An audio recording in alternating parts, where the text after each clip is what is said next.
دیکھیے P T I کا یہ ریکارڈ رہا ہے کہ ہمیشہ کی عہدوں پر نظریاتی اور ورکر کو بٹھایا گیا ہے.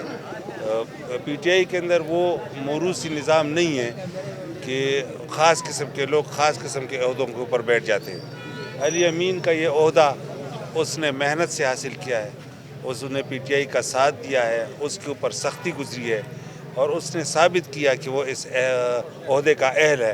اور میں سمجھتا ہوں کہ خان صاحب نے ایک زبردست فیصلہ کیا جس کے اوپر سارے ورکرز متفق ہیں. سر، جو لوگ علی امین گنڈاپور کے خلاف لابنگ کر رہے ہیں، جیسا کہ دیکھیں لابنگ نہیں خیر خان اور مطلب اپنے وزیر اعلیٰ نہیں میں صرف ان کے حوالے سے آپ کیا کہیں؟ میں صرف یہ اتنا کہہ سکتا ہوں کہ چونکہ پولیٹیکل پارٹی کے اندر یہ ایک چیز ہوتی ہے کہ یار یہ عہدہ کس کو ملنا چاہیے، یہ ایک اوپینین ہوتا ہے.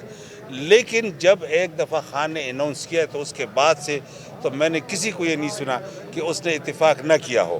تو یہ ایک پولیٹیکل پروسیس ہے. اگر کسی نے کسی اور کے لیے سوچا ہو تو شاید اس کی ذہن میں وہ اچھا بندہ ہو، لیکن اناؤنسمنٹ کے بعد جو خان صاحب نے اناؤنس کیا علی امین گنڈاپور کو، تو اس کے بعد سے میں نے کسی پی ٹی آئی کے ورکر یا عہدیدار یا ایم پی اے میں نے کسی سے یہ نہیں سنا کہ یہ غلط فیصلہ ہے. سب علی امین کے ساتھ کھڑے ہیں.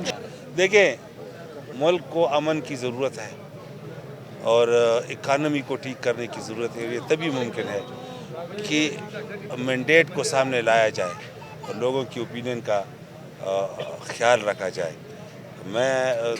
مجھے یہ تو نہیں کہ کون بنا رہا ہے حکومت، کس طرح حکومت بنے گی. میں صرف ادھر یہ کہہ سکتا ہوں کہ خان والوں کو علی امین مبارک. زبردست، تھینک یو.